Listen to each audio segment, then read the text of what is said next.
So thank you, Carola, for your warm welcome and hospitality. It's lovely to be here in Northern Ireland. The last time I was here was nearly 30 years ago. I had a boyfriend from Newcastle, County Down. So I used to spend a lot of time drinking Guinness and listening to Christy Moore and eating his mother's wonderful soda bread. So the boyfriend's long gone, but the memories remain. So today I'm going to talk about how to make ABA, how to make speech and language therapy more smart. So we're going to start with a definition of evidence-based practice. This seems to be one of the best definitions that there is. So we know what evidence-based practice is, and it's the combination of these three areas. So evidence-based practice has to be SMART. I'm sure you're familiar with the acronym SMART. Specific, measurable, attainable, relevant, and time-bound. I'm Welsh. I do most of my work through the medium Welsh. I speak Welsh with my children, so we spend a lot of time translating terminology. So this is an acronym that my father and I came up with, AMCAN, which actually means aim. So it's a little bit tautological. We aim to be aim. So there we are. Amserol, mesadwyol, cyreddol, addas, and nodweddiadol. So here we are, speech and language therapy, as I'm sure you know, concerned with the management of disorders of speech, language and communication. And there are various tertiary institutions in the UK that offer courses either as an undergraduate or as a postgraduate. I trained as a postgraduate.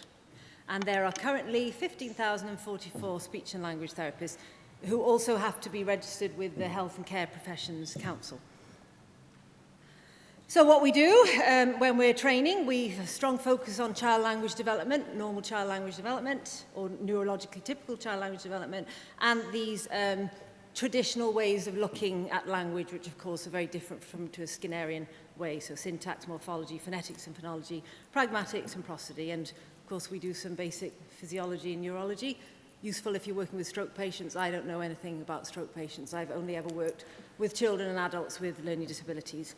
And so on, going through that fairly standard academic protocol.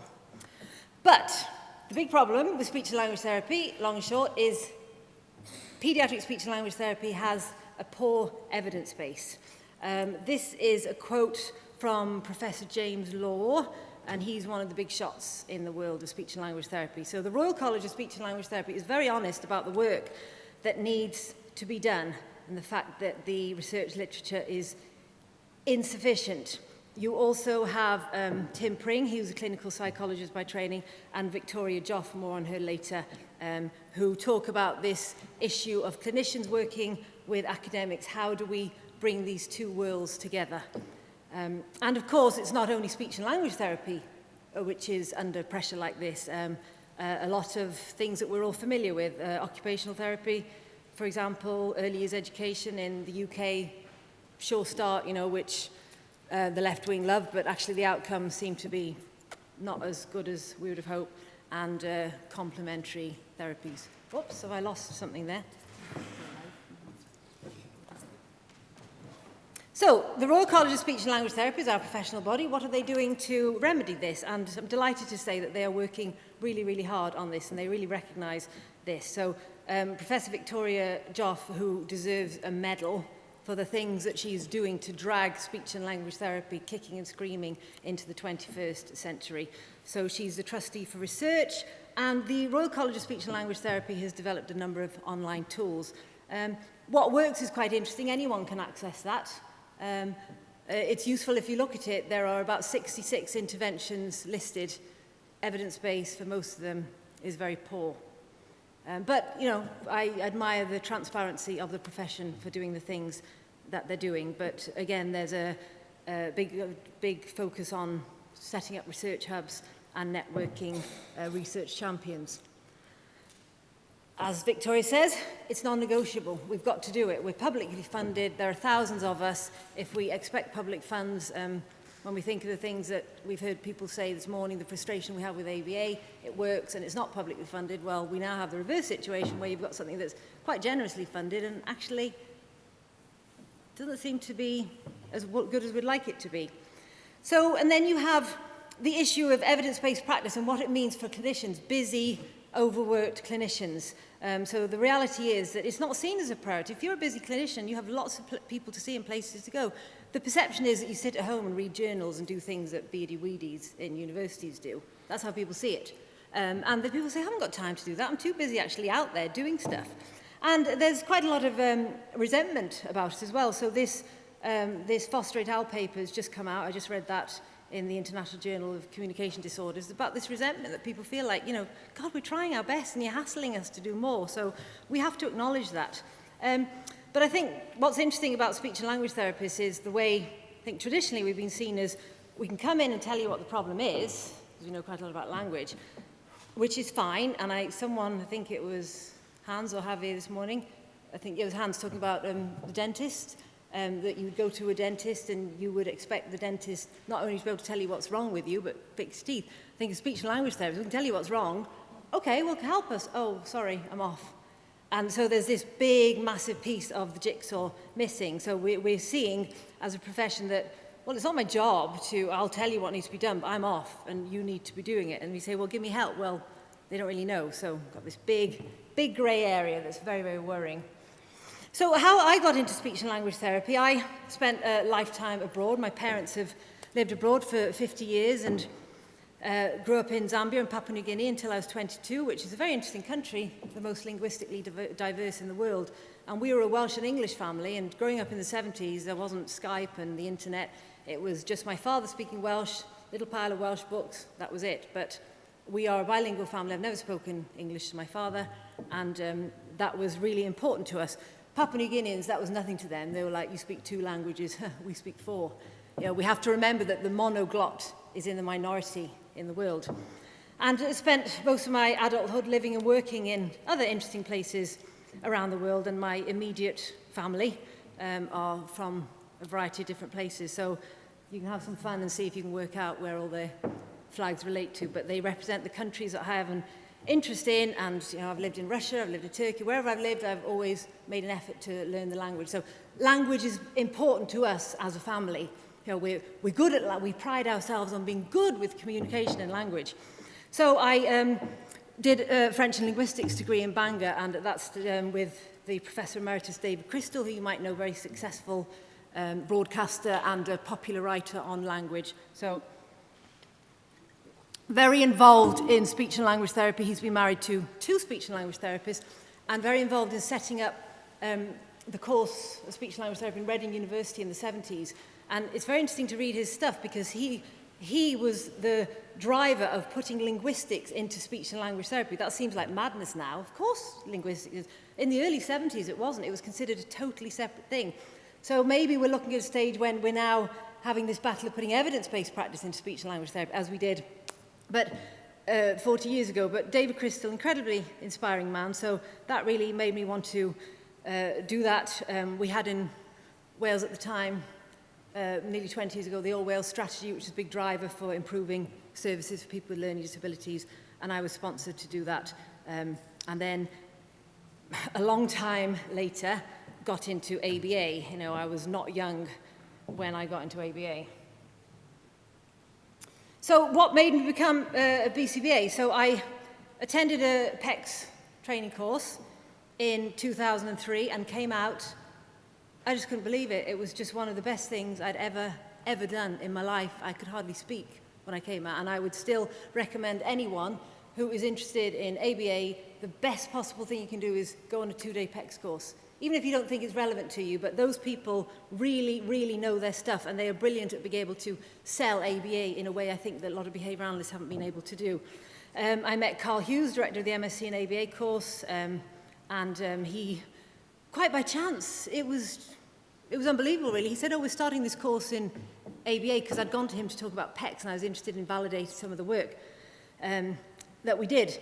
And he said he might be interested in this MSc, and I actually signed up for it without knowing what I was doing, because it sounded quite interesting, and he seemed like a nice guy, so I'm very glad I did.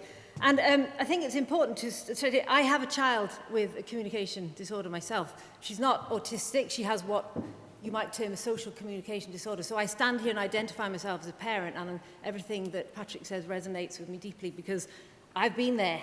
I've written my child's statement myself. I've sat at tables thrashing stuff out with education authorities. I've poured through documents. I've spent 2 years of my life looking at provision and realizing it's not good enough. So I come at this, I've been the public sector drone for 20 years. I'm now a private practitioner. I'm a parent. I'm a governor. I've worked in special schools, mainstream schools.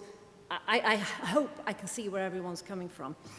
And so I was unhappy with my work as a speech and language therapist, because I thought, you know, we're all nice people, we're all nice ladies, we're all nice white middle class ladies, being nice to people, being lovely, but it's not really good enough, and I'm just not getting a handle on what's going on. And I remember 2 things that really stood out for me. One was being told when I trained in City University in London that no one could give us a recipe or a cookbook for what we needed to do. And I thought, well, I do understand that, but surely there's something a little bit more prescriptive.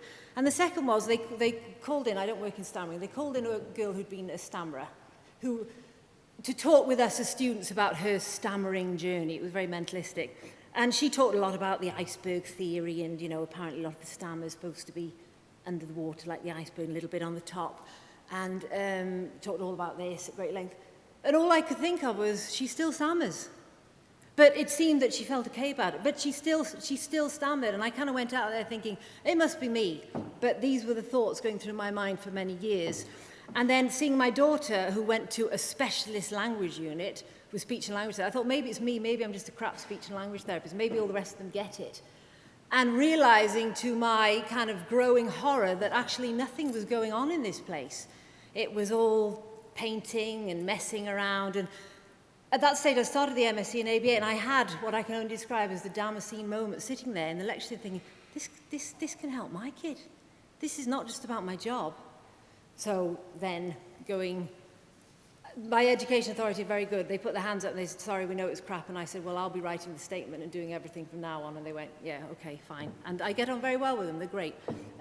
But I've been there. I've done it. I've sat at my kitchen table crying, you know. And my husband works away, and I have 2 small children, so it was not easy. So that's me. That's when I found out about ABA. Now, if I was really clever, I'd have a soundtrack to that. So I was thinking Blinded by the Light, Manfred Mann, I Can See for Miles, The Who.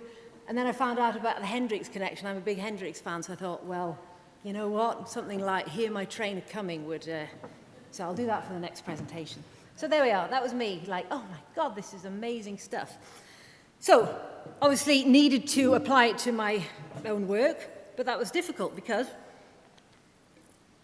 as I said, public sector drone, lots of schools to work in, working with 130 kids with every single need you can imagine, and have worked with adults for many years.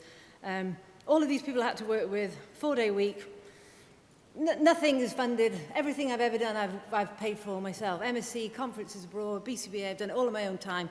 And a department that weren't bothered. I wouldn't say they were anti-ABA, because they weren't, they just weren't bothered. If it didn't fit into the sausage machine of the NHS, which is referral, bring them in, episode of care, clear off, they're not really interested, which is actually against the guidelines of the Royal College of Speech and Language Therapy, who do recommend, you know, you need someone in school who's working, who's sitting down with assistants every day, doing stuff with them. So it was kind of like, you can do it, but we don't care. So I've killed myself for the last 10 years, but I've had a hell of a good time doing it, or else I wouldn't still be doing it. And these are my dear friends and mentors. These are the guys that have taught me everything I know. Mike Beverley and Carl Hughes in Bangor University, who I owe an enormous debt to and still do. And they've taught me everything that I will talk about later.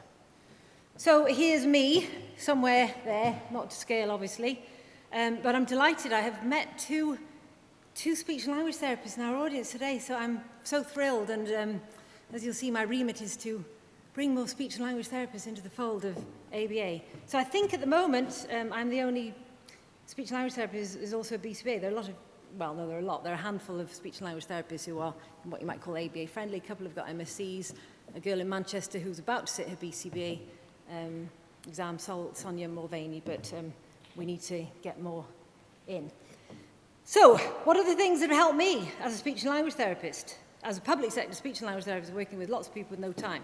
So I'm going to go through these in turn, and hopefully I'll be able to give you some detail on how these have been useful, because these aren't what people see as kind of traditional ABA stuff. I'm not an EIBI person. I think that field is full of really good people doing that kind of work, and I'm not the best person to come to for that stuff. So I leave that to the experts. So discrete trial training, obviously just the issue of that it was never really impressed upon me with speech language. If you want someone to learn something and they're not learning it, you need to do it over and over and over again. And that's just the way it is. ABA is not for people who are into fairy dust. It's bloody hard work, and I know, because I'm still using ABA with my child all the time. I'm doing at least 3 hours of direct instruction with her every week, and I'll talk to you a little bit about that. You know, I'm the parent and had my kid doing head sprout early reading, because that's one of my big things, on Christmas Day. And people go, you're so mean, Bethan. She loves it. She's happy to do it. So you have to just be a marathon runner. You have to always be doing it, or you pay someone else a fortune to do it. Take your choice. But we need to be able to measure, because if we're not measuring, it's useless. And this is what speech and language therapists don't do. They don't measure. And in terms of reinforcement, the thing that PECS really taught me, and that they're so brilliant at, Bondi and Frost, you know, a husband and wife team, behaviour analysts, speech and language therapists, that, you know, tacting is not working for so many children with all, they're not going to tact. So if you need to start with manding, so that whole issue. So you see how so many speech and language therapists fall down. They want the kid in the clinic, they're getting out there, what's that? The kid's not going to do it. So the speech and language therapist said, can't work with your kid, sorry, because he can't cooperate. But that was a real sort of dynamic. It really blew me away that we get the manding, we don't just tact.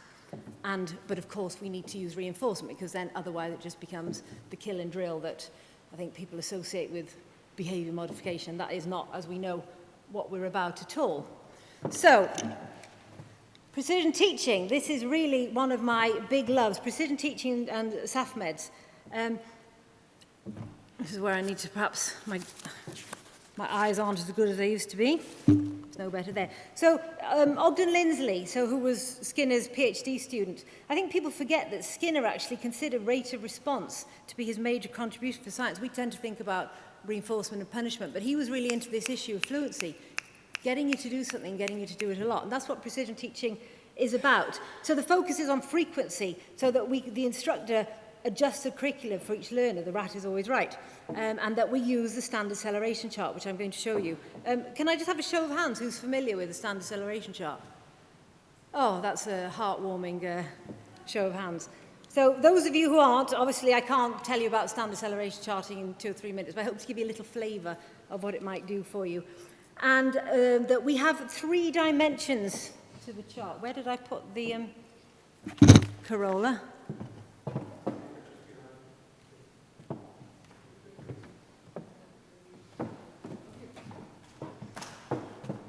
Oh, thank you very much. So I just...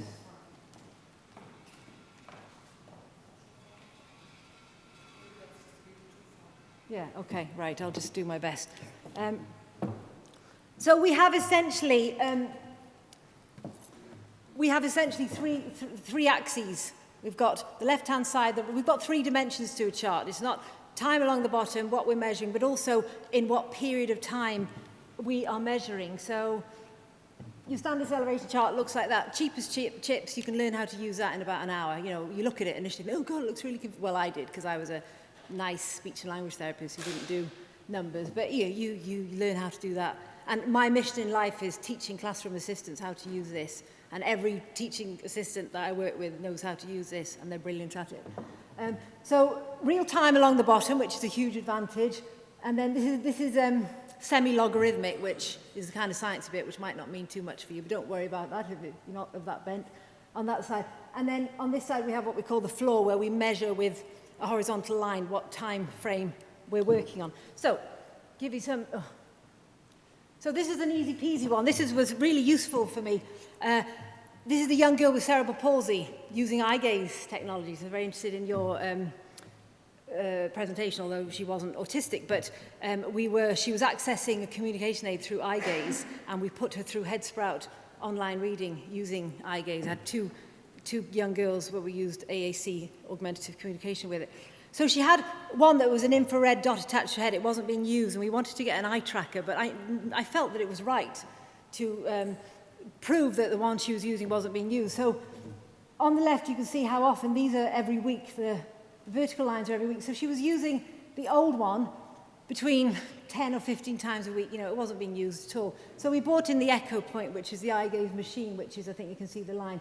And then you can see how it goes up and up and up until we got to a stage when she's using it about 500 times a week, at which stage I was able to do what everyone wants to do, say, you get on with your life, I'm off and I'll leave you in peace. So she's still using it. She's able to access Facebook, she's able to text, she's able to and this is someone who has no functional movement apart from eye movement. So it's really, and this was £14,000 of public money, and I felt it was only right to say, I've asked the Education Authority for this money and I'm going to prove that it works. So that's been incredibly useful for me to use it in those sort of contexts.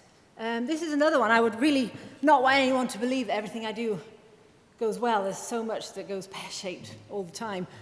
This is another girl who we're using head sprout with, but with a finger operator. She had quite fine motor control. So she was using her communication aid probably between sort of 30 and 50 times. It was okay, but I wanted it to be higher. So when I went to see her, I noticed it was quite often in her bag. So we said, right, we'll Velcro it to the tray of the wheelchair. That seemed to make it even worse. So there were a lot of there were a lot of things. But the chart is really helping me, because if I'm working with 130 people, I can't see them every day. I have to be able to leave assistants with a discrete piece of work and say, you need to measure this. So, and if they're not taking data, and that's easy to do, you can sort of kind of go in a very passive-aggressive way. What happened to the data? You know, if it's not there, they're not doing so. So a complete shift away from the touchy-feely world of speech and language therapy. Work on eye gaze, improve place, what, where, measure it, because otherwise everyone's just going to pretend they're doing it and no one will do it, and they'll just hope that you'll basically bugger off and leave them alone.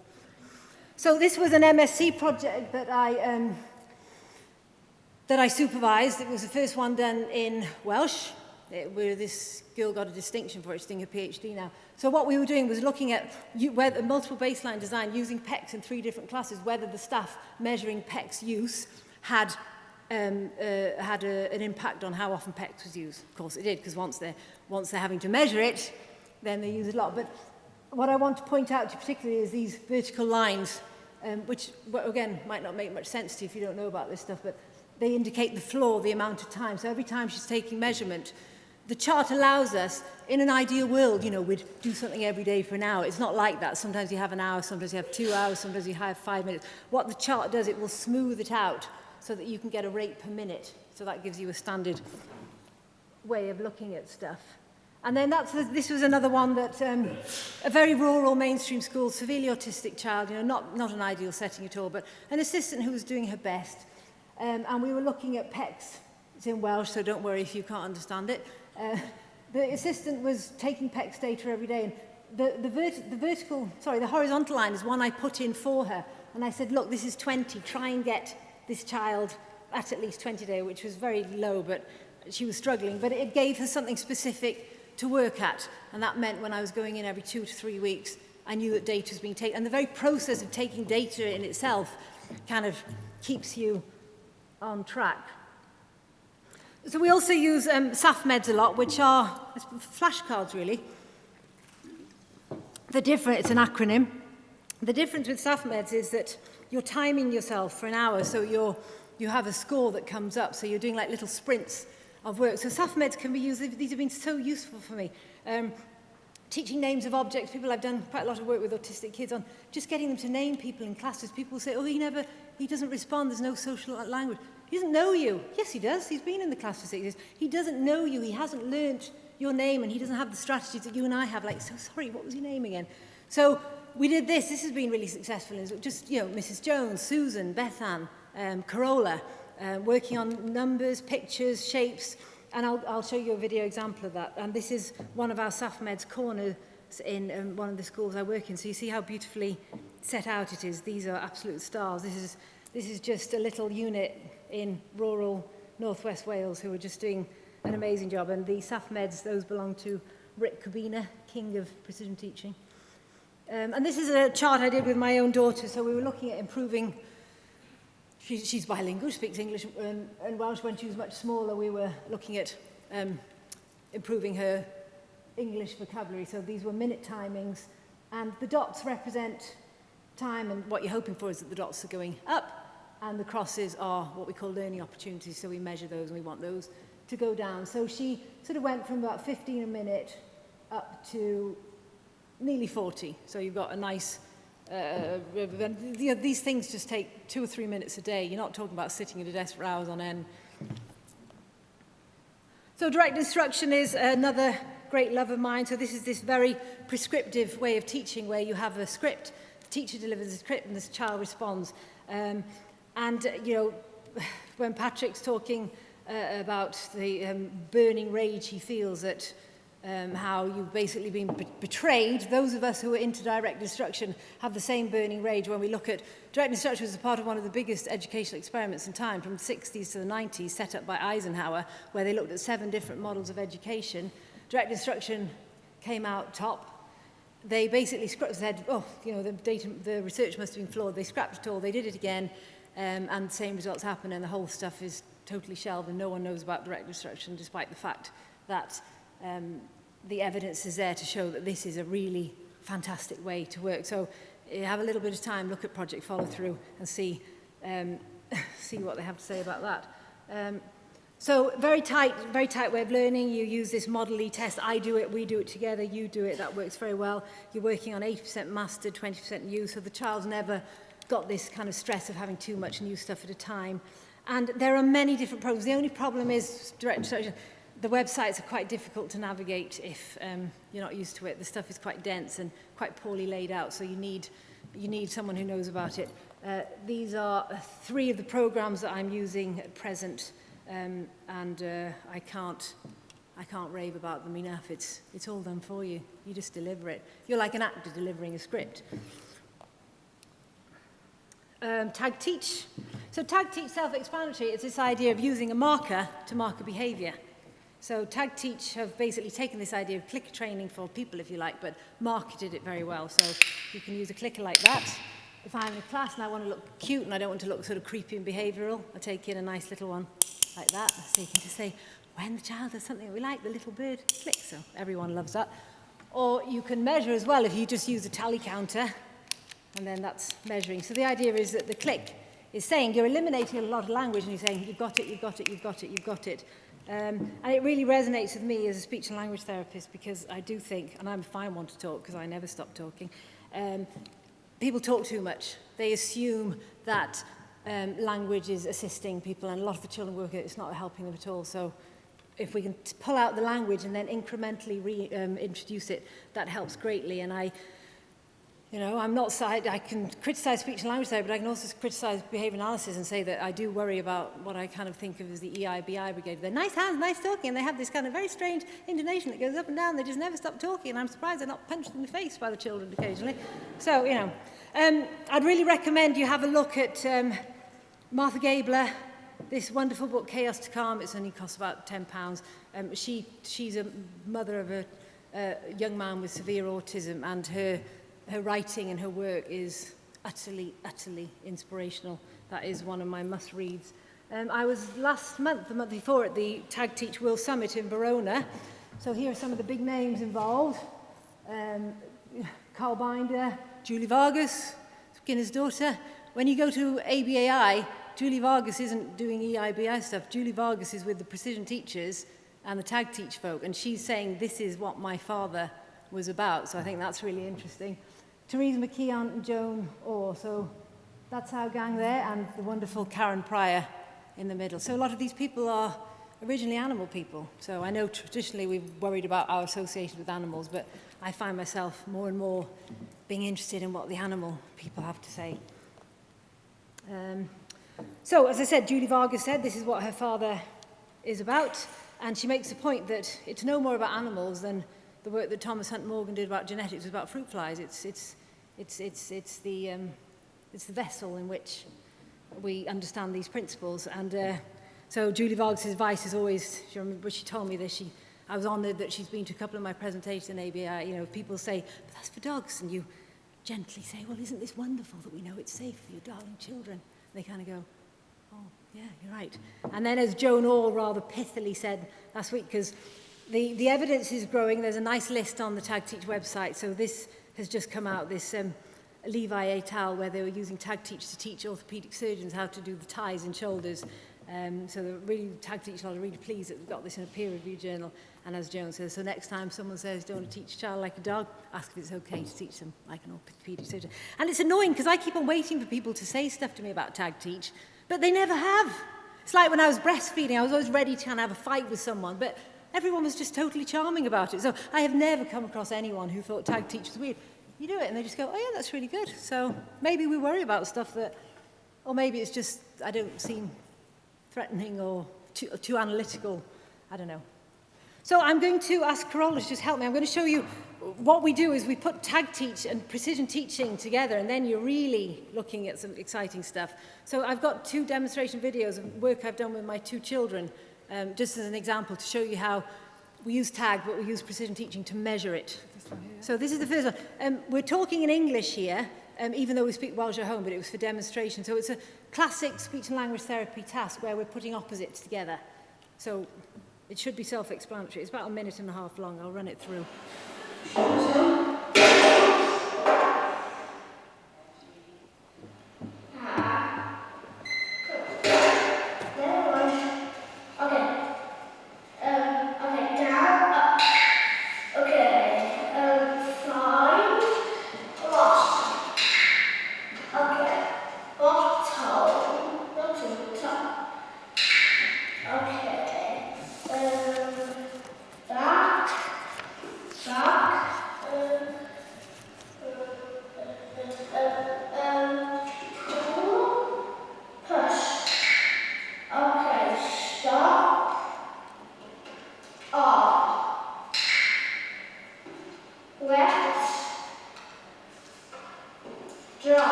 So can we move on to the other? So I hope you get a flavour of I'm not speaking, it's the child, so we're really freeing up the operant. Do you want to yes, please. show the other video?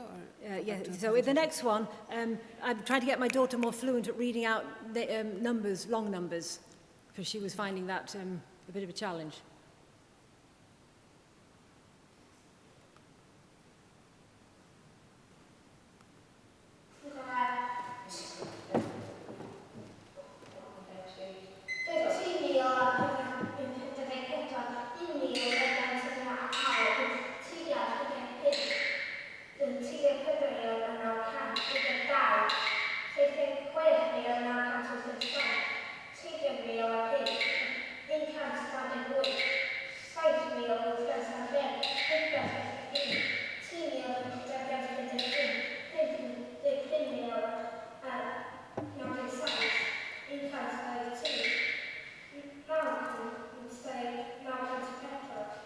So no click.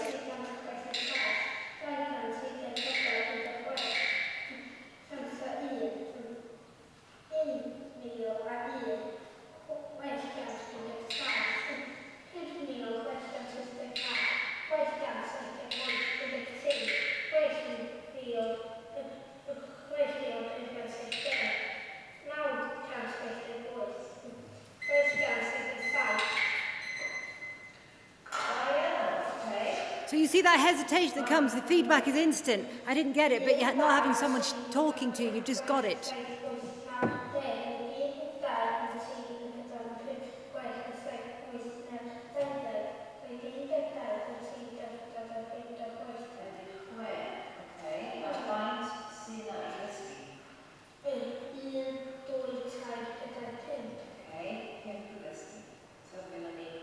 Dau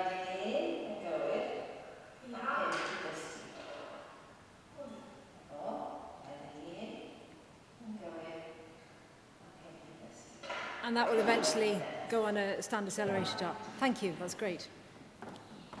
So I hope that gives you a little bit of a flavour of what we're doing there, and that's, again, one of the most useful things, and staff absolutely love it, kids love it, it's fast, it works over quickly, you know, and you actually get more time to mess around in the ball pool if that's your thing. Strongly recommend, I know some of you know this guy is absolutely extraordinary, and his daughter attends the Focus Liverpool group that Vanessa and her colleagues are working so hard at.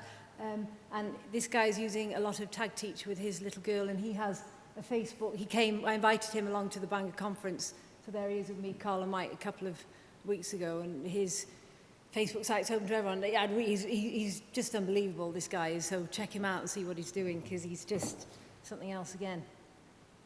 So Headsprout early reading, I know that you're doing things in Northern Ireland with Headsprout. That was the topic of my MSc, and I was, I think, the first person to look at using it with children with learning disabilities, and we've used it with kids with all kinds of issues, and I've said also with augmentative communication. That a very specific error correction procedure worked in, but what we've did as a sort of speech and language therapist is looking at baseline assessments of phonetics and phonology and language, so we can mark all that as well as reading. That's been really good.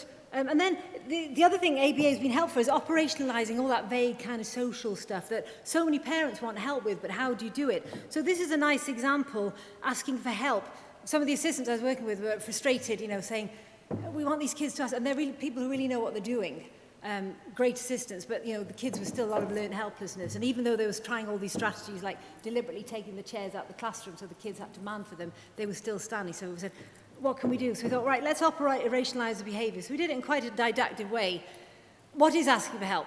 I know that asking for help is more than these three dynamics, but we felt that these are the important things to say to kids. Now kids, asking for help is, you walk to someone, you look at them, and you use their name. So, and we modelled it with the kids, and then we got them to try it out in the class, and we use these cards, green and red, you know, green for all three, red for not, so it was a bit like not the generation, family fortunes, you know, so that was really fun. And then what we did is we just made very simple charts like this, so every day we'd give a kid 5 targets. We got everyone in the school to kind of work with us. Go and ask Mrs. Davis if you can borrow the scissors. So staff members lurking there. Did they walk towards the person? Tick. Did they look at the person? Tick. Did they use their name? No. So we could do this and build up data really quickly and really effectively, and also build in 5 opportunities every day to do that, and that worked wonderfully well. And it's important to say, you know, I'm a clinician. I love being with university students and in universities, but they're things that have to work really quickly. Yep. So that's what we did. And then this is some of our data we came out with this, and the staff noticed that behaviours were actually beginning to, we were having spontaneous, unprompted behaviours across settings, which was very exciting. We've also worked on homeschool books. We realised that most of the ones that people use are awful, you know, ate all his peas today, forgot his towel. Parents hate them, kids don't even know they exist, staff hate doing them. So we thought, right, we need to use them. So what we did is, as I've explained here, we use this speech and language assessment, categorising language, setting questions for kids like this. So the staff member sets questions with answers for the parents to ask the kid. And then we say to the parent, you need to do the same. You know, who came for dinner tonight? Who fell over the cat? Or what did you have? And what happened to the toilet? So we're actually getting kids to use language functionally. So this has been dramatically successful, not only in moving up the language levels of kids, but parent participation. I mean, check that out. It speaks for itself, as the data always does.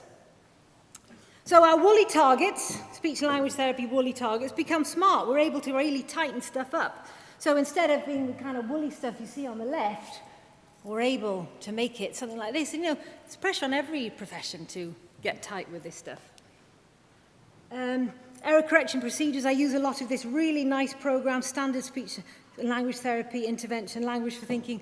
But because I know about error correction, I can kind of put in tighter stuff. I can ABA it, so I can take something that I think is good and kind of pimp it up a bit, if you like, which is quite good fun. Then we have quite a few behaviourally oriented speech and language therapists out there. So you've got the wonderful Laurie Frost in PECS, Julia Bier, who's one of the main trainers of PECS. She's an American in Britain. Barbara Esch, of course, who is a big part of VB MAP. who has really done some fantastic work there. Joanne Guerin, so I'd really recommend this paper to you and your very special interest groups. So what can we bring to you? Well, we've got a lot of useful assessments that we can use. We have in-depth knowledge of developmental norms. We understand a lot about phonetics and phonology. We understand a lot about augmentative and alternative communication. And we have to accept that a lot of these kids that we're working with, they're not going to speak. And it's worrying when you see behaviour analysts just keep on thrashing out these kind of discrete trials on... You know, I have parents who come to me and say, my kid is not speaking, they've been doing this for 7 years. I had a parent who come, the child was in ABA school, and she told me they wouldn't let them entertain augmentative communication. That was very worrying. Stopping, you know, as Carola and her colleagues so eloquently put it in their paper, stopping all this petty, you're this, you're that, who does this, who does that, and an acknowledgement that no one can know it all. This health and education thing that Patrick touched on especially, well, that's their job, it's not our job. Although speech and language therapy has been established as an educational need, language judgment, go to the IPSIA website if you want to know that stuff, because if you want speech and language therapy and they say health can't provide it, education have to provide it if you're in the UK. Whether it's going to be any good for your children is a whole other matter altogether, but you can have it. So then, and you know, phonetics and phonology, it's fun, isn't it? So a lot of people don't realise that actually speech sounds are rule governed. So on a night, all the sounds of every language are up here. So you've got down the left-hand side what kind of sounds they are, from a plosive to a lateral approximant, and across the top you've got where they are in the mouth, from starting bilabial right down to glottal and pharyngeal. So I wish my marker worked, because I could point out where you've got the Welsh and the German and the Gaelic and the Gaelic and the Spanish, of course, where you've got the Welsh. They're all there. And this little collection of consonants, non-pulmonic, they're very interesting now. My husband works in Botswana, so you get a lot of these interesting clicks. And so it's all there. It's all there on one piece of paper. So if you people knew this stuff, you could plan your speech work so much better. So we do this in Bangor. We bring in the ABA lot and we give them a seminar on phonetic technology, and they go, wow, that's great. So, you know, we're all thinking everyone's marvellous. So some of these things, you know, people might not know that actually we're not expecting these sounds to happen until these ages. So maybe it would be helpful for you to know that, because you might be trying to get kids to do stuff that developmentally we wouldn't be expecting them to do. Anyway, and then there are these common processes that happen in speech. So you have consonant deletion, backing, fronting, syllable reduction. Again, a lot of these are quite normal things. It would be useful for you to know this stuff. And of course, I can share all of this information.